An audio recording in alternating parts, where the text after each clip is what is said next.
Hey everyone, welcome to ClickFix Tech. In today's tutorial, I'm going to show you how to create a real account on MetaTrader 5. So, let's get started. First, make sure you have the MetaTrader 5 app installed on your device. If you don't have it, open the Play Store or App Store on your device and search for MetaTrader 5. Then, install the app. Once it's installed, open it.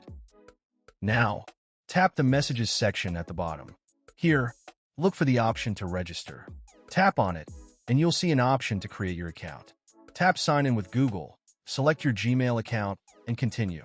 After that, set your username, then tap Get an Account, and continue with the registration. Once your account has been created, open your email inbox and look for the confirmation email from MetaTrader, and you'll find your login username and password. You'll also see an activation link. Tap on the activation link to verify your account.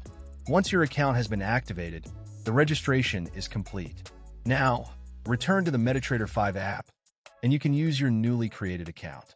And that's it. That's how you can create a real MetaTrader 5 account step by step.